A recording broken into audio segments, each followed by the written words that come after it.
sobre qué texto. Este texto lo elegimos a principio de año, ni sabíamos que iba a haber una pandemia en el medio, pero bueno, nos dijimos acá. Fuimos visionarias, Sí, la verdad es una cosa.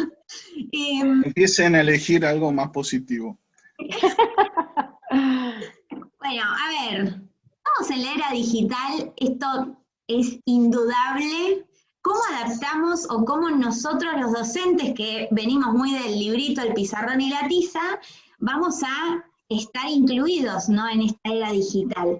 Porque si hay algo que a los docentes les genera mucho temor, es la sensación de que una computadora nos puede reemplazar, ¿no? Hace unos años atrás había aparecido, unos cuantos años atrás, década de 60, 70, en Estados Unidos se había hecho una computadora donde vos tenías unas tarjetas y te respondía cualquier cosa. Vos le preguntabas cuánto era la raíz cuadrada de 3.837 y la computadora en 2 minutos te contestaba esa pregunta. Eran preguntas sobre conocimiento general, ¿sí? La computadora contestaba cualquier clase de información. Eso atemorizó docentes. En los años 90 aparecieron los cassettes con los cursos de inglés, de autoayuda, todo para ponerte a la noche y vos escuchar y aprender. Otra cosa que podía llegar a reemplazarnos. La televisión también en los 90, ¿sí? Y hoy en día apareció internet y los pibes están en el medio de la clase, vos hablaste, no sé, de, qué sé yo, de la Revolución Francesa y se colgaron con algo que dijiste y te sacaron el celular y googlearon y profe, ¿es verdad lo que encontré acá en el celular, en el internet y qué sé yo? Y sí, va a pasar. Pero no tenemos que sentirnos reemplazados en ese aspecto, ¿sí? Porque los docentes tenemos un montón de otras cosas para aportar además del contenido. Por eso tenemos que saber dónde estamos ubicados en la era digital. Y no sentir que estamos en desventaja, sino que la era digital, la tecnología, ha llegado para facilitarnos la tarea docente, no para combatir contra ella.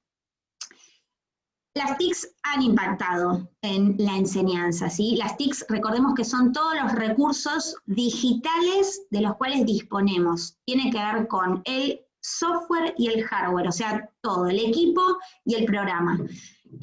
Nosotros podemos todo adaptarlo tranquilamente a la clase, solamente hay que buscar de qué forma hacerlo. Se habla hoy en día de que los jóvenes son nativos digitales, nacieron con un celular en la panza más o menos, ¿sí? Ya saben manejar un montón de cosas. Hay, no sé, ejemplo personal, mi sobrina de 4 años no sabe leer, no sabe escribir, pero ella te busca en YouTube a Peppa Pig y te reproduce la lista de Peppa Pig y cambia y dice, ahora quiero ver la pandilla canina o patrulla canina, no sé cómo se llama, y ella mira y se pone ahí a buscar y es maravilloso honestamente verla. Tiene muchísima facilidad para aprender ese tipo de cuestiones. Podríamos decir que hasta son como autodidactas, ¿no?, respecto de cómo usar internet. También nosotros, cuando empezó todo esto de la pandemia, los docentes nos dimos cuenta de que había un montón de cosas que los chicos sabían manejar de pe a pa, pero hay otras que no, que les costaba bastante, ¿sí?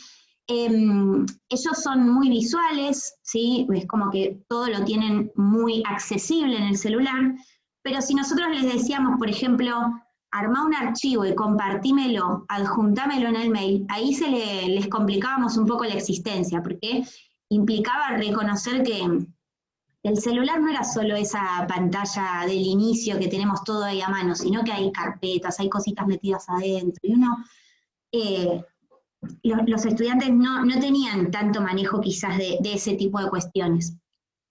Entonces, podemos hablar que hoy están alfabetizados ellos de otra manera, ¿sí? O sea, tienen otro tipo de habilidades, cuentan con otro tipo de habilidades y de competencias, que son las que hoy en día necesitamos un poco para movernos en el mundo. Ahora, ¿cómo aprendemos en esta era digital? Bueno, aprendemos conectados, claramente, y acá no tiene que ver con la conexión a internet, es conectados inclusive con un otro, si aprendemos en red, no aprendemos solos. En la era digital, el contenido lo brindará un profe de España que grabó un video y que lo subió a YouTube, y después yo lo compartiré con un compañero y entre los dos empezaremos a tratar de entenderlo, nos lleva a otro video o a otra página web que trabaja ese contenido, ¿sí? Todo se va, aprendemos, ¿sí? Generando vínculos y redes con otros y con otros contenidos también. Y también es un espacio, ¿sí? De co-creación, es decir, hay los estudiantes manipulan el contenido y muchas veces son creadores también ellos de por dónde quieren avanzar en el aprendizaje y también de las relecturas que hacen. Hoy pueden entrar tranquilamente a TikTok, por ejemplo, que es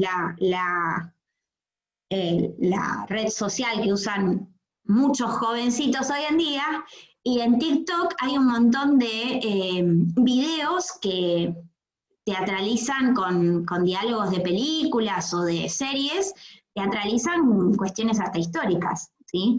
Hacen resúmenes históricos en TikTok. Inclusive estudiantes de profesorado, ¿sí? Hay un montón ahí para explorar.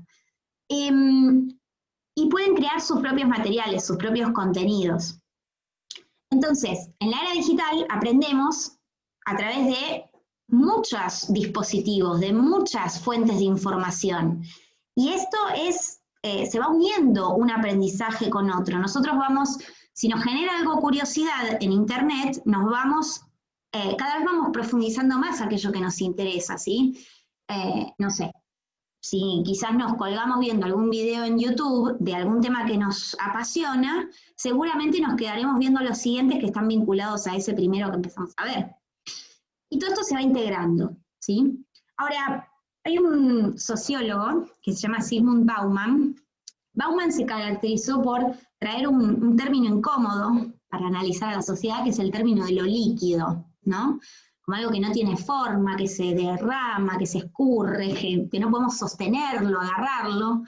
Y él usó ese término para hablar de la época en la que vivimos. Él dice que esta es una modernidad líquida, y también para hablar de la educación. La educación, para Bauman, hoy en día tiene como principal protagonista el conocimiento, pero no como antes concebíamos al conocimiento, que lo que aprendíamos en la secundaria o en la primaria o en la facultad era útil para toda la vida, sino que ahora el conocimiento nos sirve para resolver algo en este momento y quizás necesitaremos aprender algo nuevo más adelante para resolver problemas futuros o para resolver cuestiones que aparezcan más adelante. Lo que aprendemos ahora quizás lo tengamos que revisar más adelante, quizás tengamos que profundizarlo más adelante. Esto que le veníamos diciendo con María Inés a principio de año de lo que es la formación continua, ¿sí? Nosotros no terminamos de formarnos cuando salimos del profesorado. Después seguiremos buscando otros espacios de formación para aprender cosas que nos estén faltando. Y frente a lo que es útil, hoy en día tenemos que hablar de las competencias digitales, ¿no? O sea, qué cosas necesita hoy un estudiante y un docente para poder desempeñarse, ya sea en el ámbito profesional o aprendiendo. Entonces, las competencias digitales, según Blanco, que es el autor que trabaja, ¿sí? el concepto del docente en la era digital, lo tiene en la unidad 2, una de las competencias digitales que tenemos que adquirir es el poder conseguir información, analizar información, trabajar con la información, poder comprenderla, poder ver qué profundidad tiene aquello que estamos encontrando, de qué manera podemos toparnos con la información, cómo buscar, cómo trabajar con ella. Tenemos que poder comunicar esa información, tenemos que buscar distintas estrategias para poder difundir aquello que encontramos. Tenemos que poder crear contenido, es decir, adaptarlo, hacer relecturas y poder transmitir lo que encontramos. Cuestiones vinculadas a la seguridad, es decir, hoy en día es muy fácil compartir contenido que no es propio, y una competencia digital tiene que ver con de qué manera podemos usar contenido de terceros sin robarlo.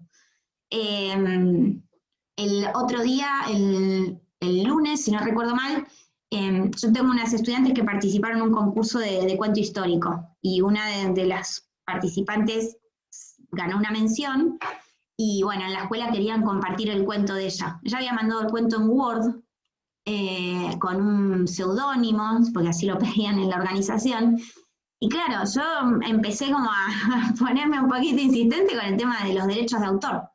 Pero si vos subís un Word con un seudónimo a internet, puede ser que mañana aparezca publicado con el nombre J.K. Rowling, no creo que venga a robar un cuento a un estudiante, pero quizás, qué sé yo, puede pasar que aparezca con el nombre de otro, ¿sí? Y ahí el tema de los derechos de autor y el uso de la información que está publicada en internet es algo que lo que tenemos que atender. Y también otra competencia tiene que ver con la cuestión de resolver problemas. ¿Cómo resolvemos problemas? Trabajando con otros, ofreciendo distintas posibilidades para resolver esos problemas, utilizando distintas herramientas y distintos caminos, ¿sí? Para poder llegar a la resolución del problema. Quizás hasta podamos encontrar dos soluciones a un problema si trabajamos en equipo, ¿sí? El trabajo colaborativo. O sea, en el mundo digital, a pesar de que estemos cada uno frente a una computadora, podemos trabajar en equipo igual. Ahora, ¿quiénes tienen que adquirir o manejar estas competencias? Los docentes y los estudiantes, ¿sí? Y acá, antes de que nos asustemos y que digan, pero ¿cómo hacemos todos para adquirir estas competencias? Bueno, sepan que nosotros somos los encargados de habilitar, ¿sí? De acompañar la apropiación de estas competencias digitales en nuestros estudiantes. Entonces ya nuestro rol no es el de transmitir unidireccionalmente contenido. Ya nuestro rol no es el de la clase magistral expositiva de 2 horas y media en el curso en donde todos me miran a mí, todos me escuchan a mí y yo soy la única que posee el conocimiento. Ahora nosotros tenemos otras tareas.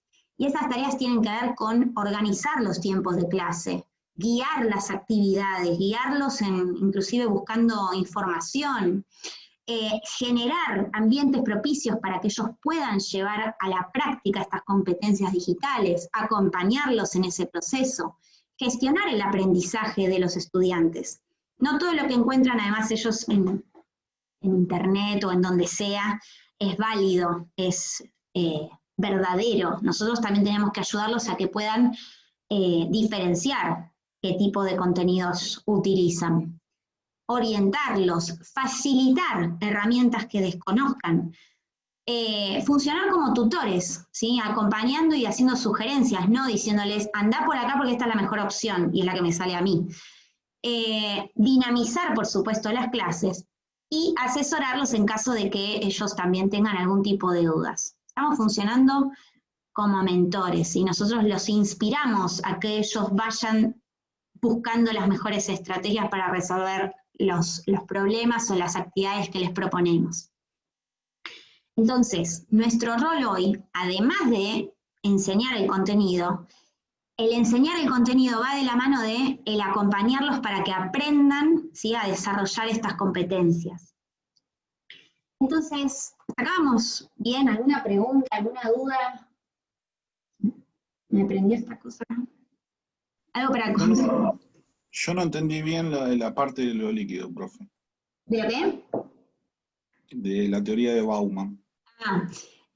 Bauman usa el término líquido para referirse a un montón de cuestiones, a la educación, al amor, al tiempo, al espacio, a muchísimas cuestiones.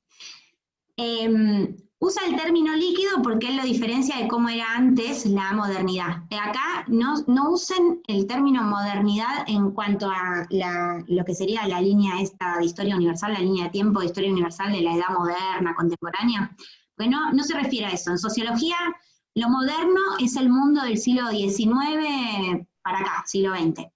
Y la posmodernidad empieza a mediados del siglo XX y llega más o menos para acá. Entonces, para Bauman, la modernidad tiene la particularidad de ser de que el tiempo está medido por los relojes, que el tiempo es algo que nosotros atesoramos, no nos apuramos en la modernidad, ¿sí? En el siglo XIX.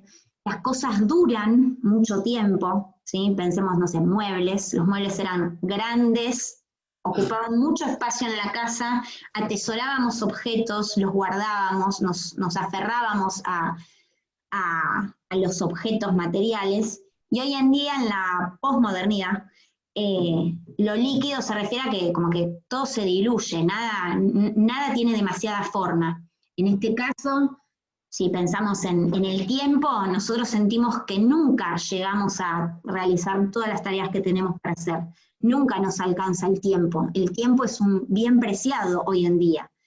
Si querés te traigo la frase, el tiempo es dinero también.